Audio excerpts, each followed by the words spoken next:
Great friends இது பார்த்தீங்கன்னா மகேந்திரா பொலிரோ இது. இந்த வண்டி வந்து பார்த்தீங்கன்னா ஒரு 2023 மாடல் இந்த வண்டி. இந்த வண்டியில் ஒரு கிளச்சி தான் ஃபெயிலியர். இப்போ அதுதான் இதில் போட போகிறேன் பாருங்கள் ஃப்ரெண்ட்ஸ். இந்த பொலிரோ 1 கிலோமீட்டர் வந்து பார்த்தீங்கன்னா 44,000 கிலோமீட்டர் ஓடி இருக்கு. ஒரு BS6 மாடல் டைப் இந்த வண்டி. இந்த வண்டியில் இப்போ ஸ்டார்ட் பண்ணுற பாருங்கள்.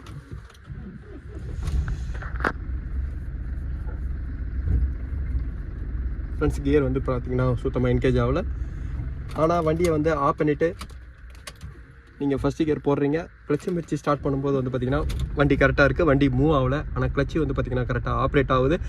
ஆனால் கவர் அசம்பிள் கம்ப்ளைண்ட் இருக்கும்போது வந்து பார்த்திங்கன்னா இந்த மாதிரி கியர் கம்ப்ளைண்ட்லாம் வரும். ஏன்னா கவர் அசம்பிளோட ஃபிங்கர் வீக் ஆகிடுச்சுன்னா கூட இந்த கியர் கம்ப்ளைண்ட் வரும். இப்போ வண்டி வந்து பார்த்திங்கன்னா ஃபஸ்ட்டு கியரில் இருக்குது, ஆனால் மூவ் ஆகலை. எப்போவுமே கிளச்சில் கால் எடுக்கும்போது வந்து பார்த்திங்கன்னா ப்ராப்பராக வண்டி மூவ் ஆகுது.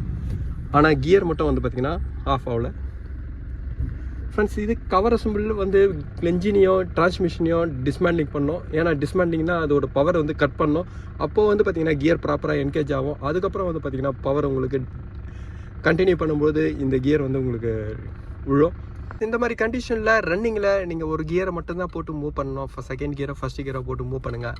ஆனால் ரன்னிங்கில் நான் இன்னும் கொஞ்சம் கியரை மாற்றி பார்க்குறேன் அப்படின்னும்போது வந்து பார்த்திங்கன்னா சிங்க்ரமஸ் கோன் வந்து உங்களுக்கு போயிடும்.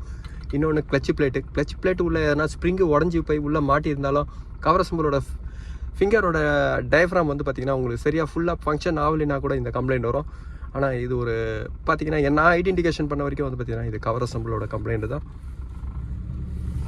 BS6 பொலிரோவா அதே மாதிரி மேக்ஸி ட்ரக்கு இந்த மாதிரி வண்டி கியர் பாக்ஸை நீங்கள் டவுன் பண்ணுறீங்க அப்படின்போது ஃபஸ்ட்டு வந்து பார்த்திங்கன்னா இந்த மீட்டரிங் கண்ட்ரோல் இந்த சுவிட்சை ரிமூவ் பண்ணுங்கள். ஏன்னா பொலிரோ மேக்ஸி ட்ரக்கில் வந்து பார்த்திங்கன்னா இந்த இடம் க்ளோஸாக இருக்கும், இன்ஜெக்டரோட லைனும் உங்களுக்கு இருக்கும். அந்த மாதிரி வண்டிகளில் நீங்கள் இதை லூஸ் பண்ணிக்கலாம். இன்னொன்று வந்து பார்த்திங்கன்னா பேட்டரியோட எர்த் லைனை லூஸ் பண்ணுங்கள். அதேமாதிரி இந்த டர்போ இந்த ஓசியை ரிமூவ் பண்ணுங்கள். டாப் ஓசி ரேடியேட்டரோட இந்த டாப் ஓசியை நீங்கள் வந்து பார்த்திங்கன்னா லூஸ் பண்ணி வச்சுட்டு கூட நீங்கள் ரிமூவ் பண்ணலாம். ஏன்னா இன்ஜின் வந்து பார்த்திங்கன்னா கியர் பாக்ஸ் டவுன் பண்ணும்போது என்ஜின் சாயும் போது இதெல்லாம் வந்து பார்த்திங்கன்னா பிளாஸ்டிக் தான், இதெல்லாம் உடையும். அதனால் நான் இதை லூஸ் பண்ணுறேன். இன்னொன்று வந்து பார்த்திங்கன்னா ரேடியேட்டரோட டாப் ஓஸு, இன்னொன்று வந்து பார்த்திங்கன்னா இந்த பேட்டரியோட டெர்மினல், மீட்டரிங் கண்ட்ரோல் சுவிட்சு ப்ராப்ளம் இருந்தால் பண்ணலாம், இல்லைனா கூட விட்டுடலாம்.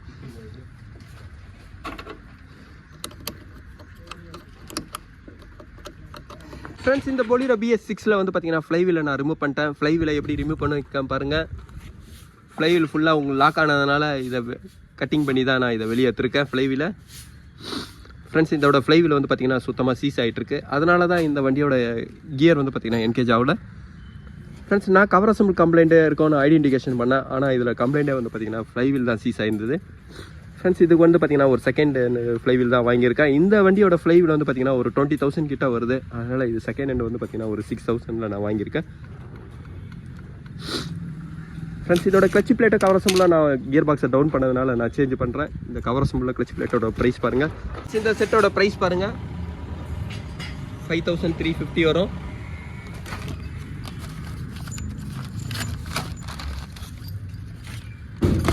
ஃப்ரெண்ட்ஸ் இதோட கிளச்சி ரிலீஸ் பேரிங்கு, இந்த கிளச்சி ரிலீஸ் பேரிங்கோட ப்ரைஸ் பாருங்கள், 3,400 வரும்.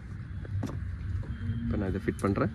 வணக்கம் ஃப்ரெண்ட்ஸ், இந்த வண்டியில் வந்து பார்த்தீங்கன்னா ஒரு டியூல் மாஸ் ஃப்ளைவீல் கொடுத்துருக்காங்க. இந்த டியூல் மாஸ் ஃப்ளைவீல் எதுக்கு கொடுத்துருக்காங்கன்னா ஒரு 3 சிலிண்டர் இன்ஜின். இது 3 சிலிண்டரோட இன்ஜினில் வந்து பார்த்தீங்கன்னா ஒரு வைப்ரேஷன் இருக்கும் 3 சிலிண்டர். அதே மாதிரி கியருக்கு பவர் கொடுக்கும்போது வந்து பார்த்தீங்கன்னா அந்த 3 சிலிண்டரில் ஒரு வைப்ரேஷன் வரும். அந்த வைப்ரேஷனை கண்ட்ரோல் பண்ணணும் அப்படின்றதுனால தான் வந்து பார்த்தீங்கன்னா இந்த மாதிரி டியூல் மாஸ் ஃப்ளைவீல் வந்து உங்களுக்கு கொடுக்குறாங்க. டியூல் மாஸ் ஃப்ளைவீலில் வந்து பார்த்தீங்கன்னா ஃபுல்லோட என்ஜினோட சாக்ஸ் எல்லாமே வந்து பார்த்தீங்கன்னா அந்த டியூல் மாஸ் ஃப்ளைவீல் அப்சர்வ் பண்ணிக்கும். டிரான்ஸ்மிஷனுக்கு வந்து பார்த்தீங்கன்னா ஸ்மூத்தாக ஒரு பவர் கொடுக்கும். அதனால தான் வந்து பார்த்தீங்கன்னா டியூல் மாஸ் ஃப்ளைவீல் கொடுக்குறாங்க.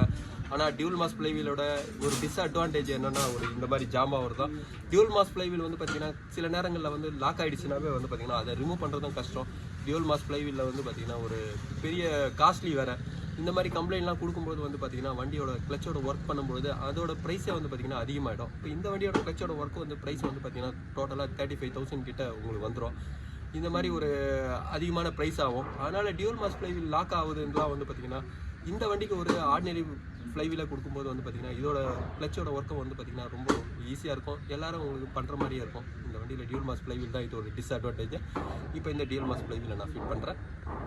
ஃப்ரெண்ட்ஸ் எப்பவுமே டியூல் மாஸ் ஃப்ளைவீலை செக்கிங் பண்ணோன்னா வந்து பார்த்திங்கன்னா 2 பல்லு வரணும். இந்த ஃப்ளைவீலில் ஒரு மார்க் இந்த பல்லை வச்சிங்க டீத்தில், இந்த சைடில் 2 இந்த சைடில் 2 வரணும். அப்போ தான் அந்த டியூல் மாஸ் ஃப்ளைவீல் வந்து கரெக்டாக இருக்குன்னு அர்த்தம். இந்த டியூல் மாஸ் ஃப்ளைவீல் வந்து பார்த்திங்கன்னா பக்கவாக இருக்குது. ஃப்ரெண்ட்ஸ் ஒரு கியர் ஸ்மூத்னஸ் கொடுக்குறதுன்றதுக்காக தான் வந்து பார்த்திங்கன்னா இந்த மாதிரி கொடுக்குறாங்க. ஒரு 3 சிலிண்டரில் வண்டியில் வந்து பார்த்திங்கன்னா டியூல் மாஸ் கொடுக்கறதுனால ஒரு வைப்ரேஷனே ரொம்ப கண்ட்ரோல் ஆகும். இப்போ கிளச் பிளேட்டை நான் ஃபிட் பண்ணுறேன்.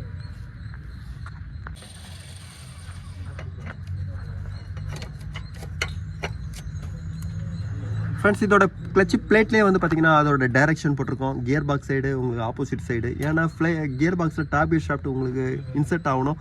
அந்த பேலன்ஸ் எல்லாம் கரெக்டாக இருக்கணுன்றதுனால தான் அந்த கியர் பாக்ஸ் சைடு மாற்றி கொடுத்துருக்காங்க. அதை பார்த்து எப்போவுமே ஃபிட் பண்ணுங்கள்.